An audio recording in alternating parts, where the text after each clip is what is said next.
Practice listening test for IELTS, version 8, instructions. You will hear a number of different recordings, and you will have to answer questions on what you hear. There will be time for you to read the instructions and questions, and you will have a chance to check your work. All the recordings will be played once only. The test is in 4 sections. Write all your answers in a listening question booklet. At the end of the test, you will be given 10 minutes to transfer your answers to an answer sheet. Now turn to Section 1. Section 1.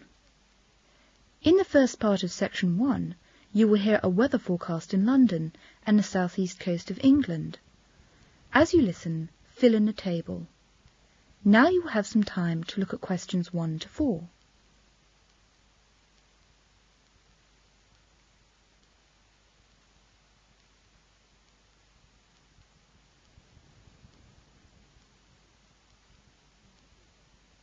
Now listen carefully and answer questions 1 to 4. And now here is Colin with details of the weather. Thank you, Francis.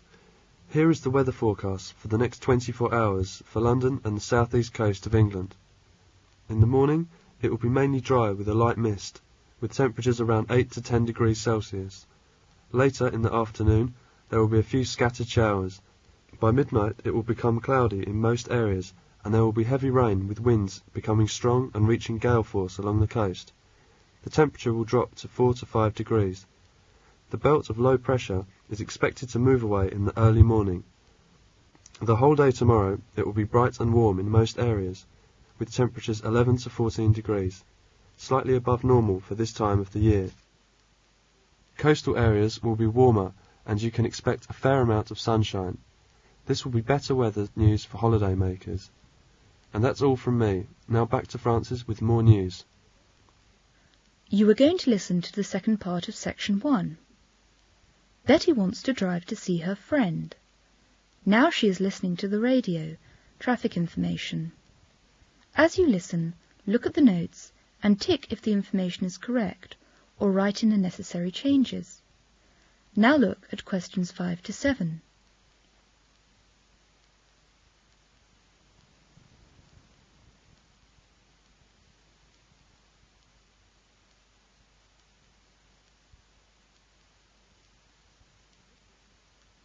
Now listen carefully and answer questions 5 to 7. This is KSU Radio. It's Friday, May the 4th, 7:30 in the morning. This is traffic information. Here is a message for all motorists. Most major roads leading in and out of London are congested. Motorists should use alternative routes wherever possible. Here is the local traffic news. Heavy rain during the night has flooded parts of the South Circular Road. An articulated lorry has broken down on the M2. The traffic is now only 2 lanes and moving very slowly. Strong winds during the night have blown down a number of trees on the M5 and many sections are not in use. That is the end of local traffic news. For more news, listen again at 8 o'clock. That is the end of Section 1. Now you will have half a minute to check your answers.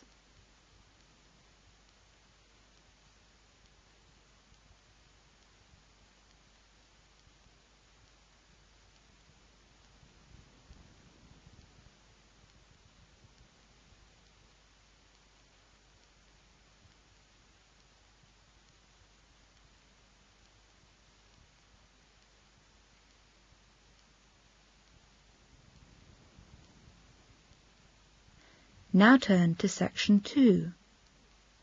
Section 2.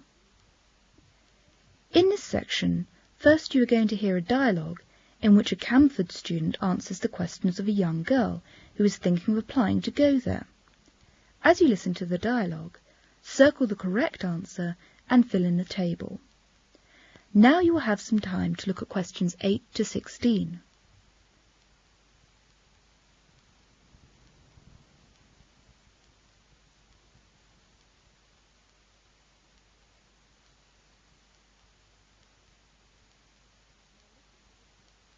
Now listen to the dialogue and answer questions 8 to 16. You're a student of the University of Camford, aren't you? Yes, I am. I'd like to apply to go to this university. Could you tell me something about it? Certainly. What would you like to know? Well, for a start, what's the campus like? It's large, it's spread out, and it mainly consists of medieval colleges, but it's in the middle of a large manufacturing town, so there's a lot of traffic. And what about the student accommodation? It's mainly in colleges on the campus. Is it? And how do you find the rooms? They're old and quite charming, but they're expensive and badly heated. How about the study facilities? Very good. In the main building there are 30 study rooms accommodating 20 students in each, and 4 large lecture rooms. All are air-conditioned. Each lecture room is equipped with film and slide projectors and a screen, a closed-circuit TV and tape recorder wired to central speakers, and an overhead projector. Each study room is too equipped with a closed-circuit TV and overhead projector. And the computer centre? What's it like? Oh, it's well equipped. There are 60 computers in the centre. They are all available for student use. The computers are in constant demand, so you need to book in advance. You can reserve a computer for 3 hours at a time. If you need to print anything, you may use one of the 6 laser printers. There's always someone in the centre for advice, or in case something goes wrong.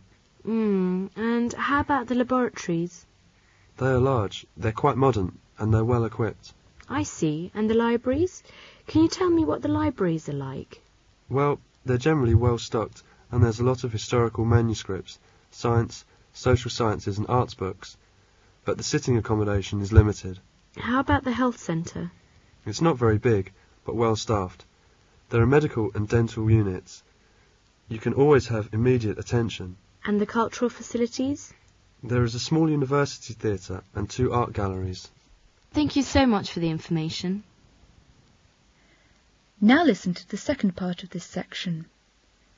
The young girl, Debbie Milan, applied to go to the University of Camford. She has been accepted by the university. You will hear the conversation between the chairman of the International Society and the newly arrived student. As you listen to the conversation, fill in the gaps numbered 17 to 20. Now you will have some time to look at questions 17 to 20.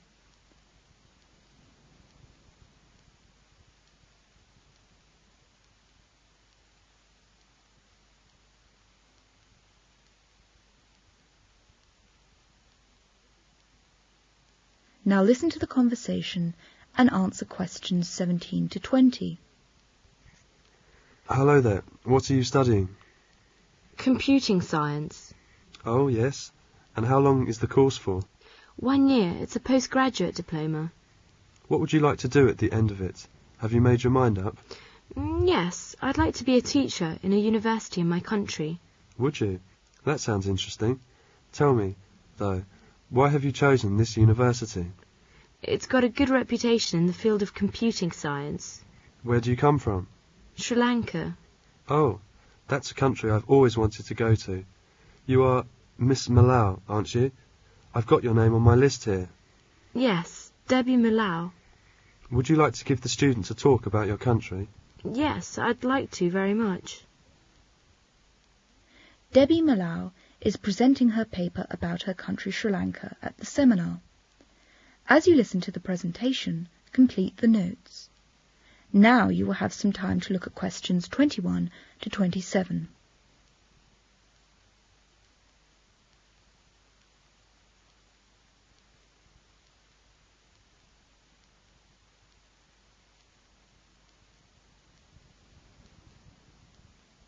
Now listen carefully and answer questions 21 to 27. Good afternoon, everyone. Today I'm going to talk about my country, Sri Lanka. It is an island with an area of 25,332 square miles and a population of 12,510,000 people. It is just smaller in area than Scotland.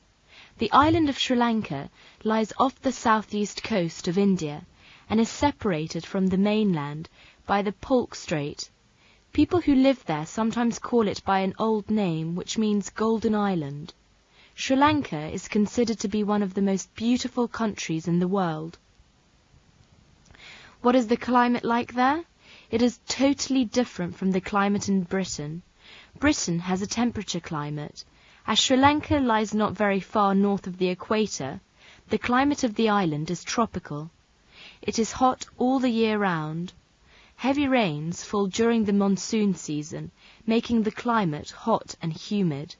Consequently, vegetation grows dense and thick, and the jungle is so impenetrable in parts of the island that it is difficult to proceed without cutting a path with a machete, a large, heavy knife with a broad blade. Although the main centres of population are in the flat, fertile coastal regions, many people live in the mountainous country inland. This area contains mountain peaks, such as Adams Peak and Mount Pedro. They are twice as high as any mountains in Britain, but in spite of the mountains and rough terrain, the communications are good, and it is easy to travel around the island by road and rail. There are 4 airports, the main one being in Bandaranaike, situated 34 kilometres, 21 miles north of Colombo, the capital of Sri Lanka. Okay, I'll leave some time to you to ask me questions. Are there any questions? What about the natural resources that you have in Sri Lanka? Sri Lanka is rich in natural resources. The main natural resources are rubber, tea and coconuts, and they are on the island's most important exports. Rubber is produced in the tropical forests, and tea is harvested on the slopes of the inland hills. Coconuts grow in abundance. The sea is rich with fish, which the people catch in small boats with large 3-cornered sails. What sort of food is grown in your country? In Sri Lanka, rice is grown for local consumption. We eat rice because the main diet is rice and fish. But we also have potatoes, vegetables, and almost all the items you have here. What about the animals? Do you have any special animals in Sri Lanka? Yes, deep in the forest there are many wild animals, such as elephants, leopards, crocodiles, monkeys, snakes, and a strange animal called a giant monitor, a kind of lizard over 2 meters, 6 feet long, which has strong claws and can climb trees. There are also many rare birds, which are hardly seen anywhere else on Earth. Well, if you're interested in Sri Lanka and still have questions, you may ask me at any time after the seminar presentation. Thank you. That is the end of section 2. Now you will have half a minute to check your answers.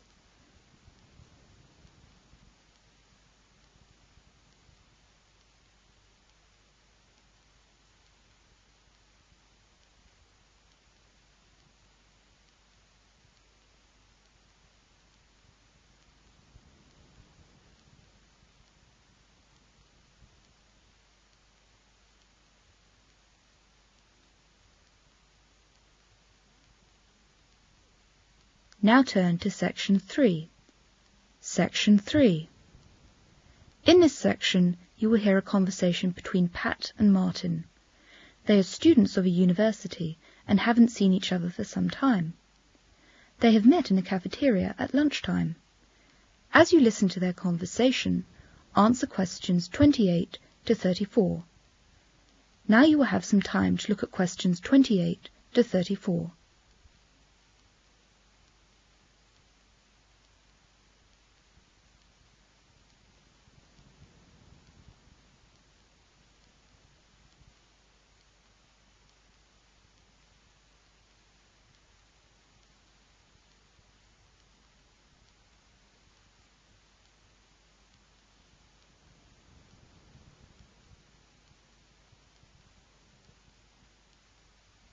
Now listen to the conversation and answer questions 28 to 34. Hi there, Pat. How are you? I'm fine, thanks, Martin. I haven't seen you for a long time. What have you been up to? Oh, studying. It seems that university life is much more time-consuming than I originally thought. I even don't have time to read newspapers. Really? You're so busy. You know, I read an article in yesterday's newspaper. It's very interesting. What's it about? It's about post office cats. They're mouse hunters. That really sounds interesting. Could you tell me something about the story now? Yes, certainly. The post office has actually employed cats since 1868. That means that they have been on the official payroll of the post office for more than 100 years. The loyal public servants appear on the official payroll as rodent operative, but we would more easily recognise them under the title post office cat. They are not employed to sort or deliver mail, of course, but to protect the mail and keep the rodent population under control. What do you mean? They're mouse hunters. They make sure your morning post arrives nibble-free. You know, they work unsocial hours while we sleep. They hardly ever get a Christmas bonus in their pay packets and can't bargain for better conditions. The average rate of pay is no more than a few pounds a month, just enough to pay for their food, but they are allowed to eat all the mice they can catch. How come the post office had the idea to employ cats? Usually the public had to queue inside post offices for their mail. The whole idea of the post office employing cats to control the rodent population goes back to the days prior to 1867.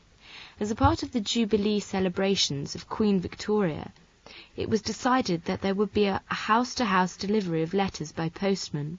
As a result, there was a huge accumulation of letters and parcels at post offices.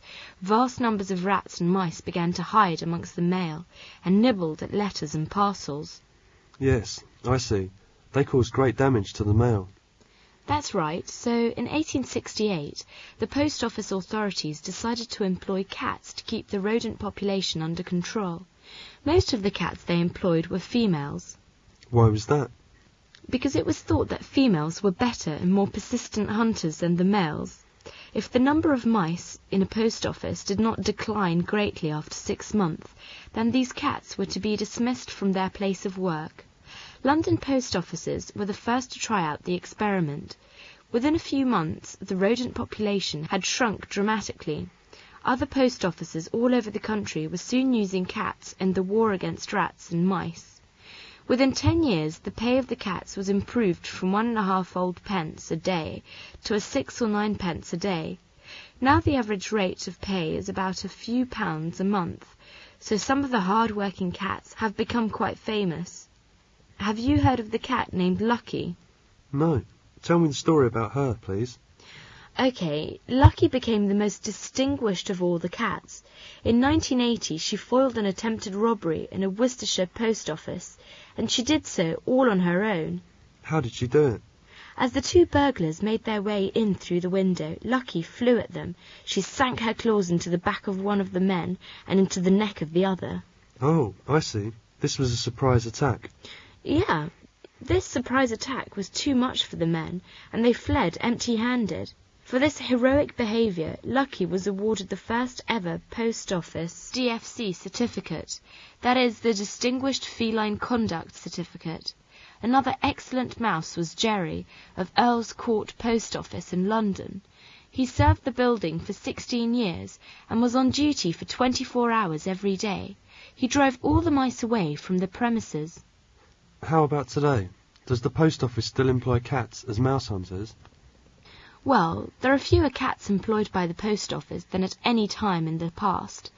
Their profession is yet another example of a profession laid low by the advances of new technology.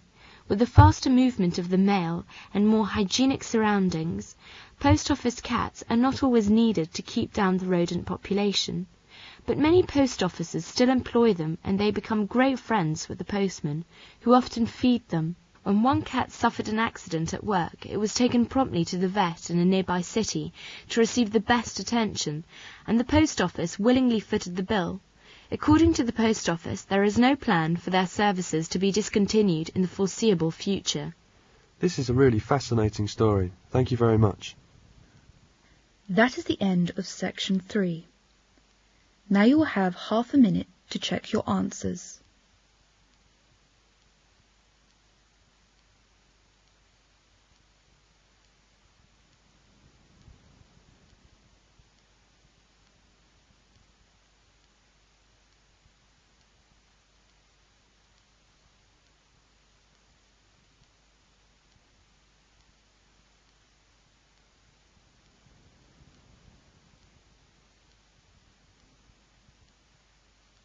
Now turn to section 4. Section 4. In Section 4, you will hear a lecture about Esperanto. As you listen to the lecture, answer questions 35 to 42. Now you will have some time to look at questions 35 to 42.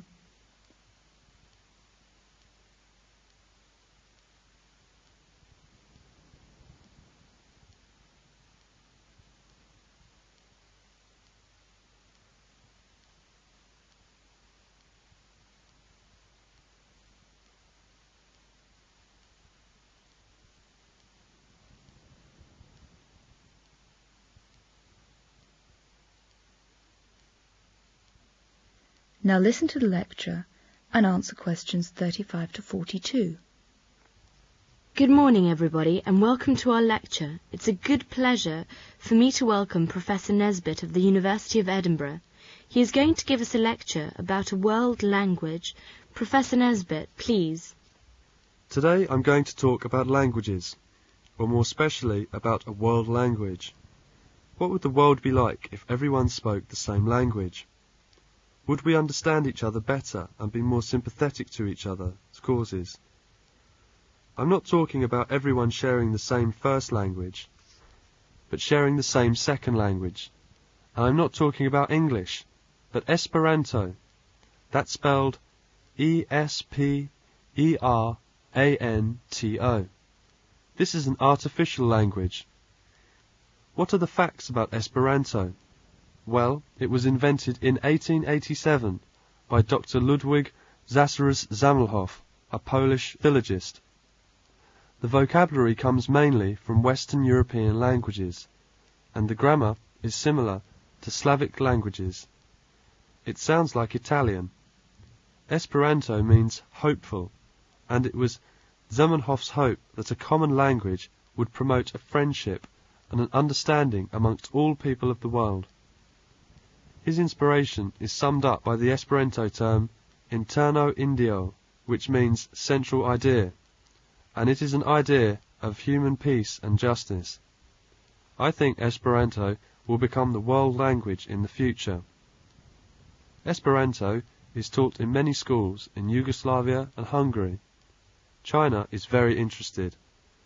About 400,000 people have learnt Esperanto in China. It is spoken all over the world by approximately 10 million people, and there are many who would like Esperanto to be the official second language of the world. It has such internal logic that it could become the international computer language. From the learner's point of view, it has the advantage that there are no exceptions to rules. The advantages of the world being able to talk freely to each other about business, politics, culture, sport, hobbies, well, are obvious. The costs of translation at any international conference are staggering. About 55% of the EEC's budget in Strasbourg is taken up by translation costs. The main advantage, as I see, is that Esperanto is a neutral language. It doesn't have the national, political and cultural bias that all others of course have. If everybody has to learn a second language, then everybody is equal. Well, I'll stop here for questions. Excuse me, I'd like to ask a question.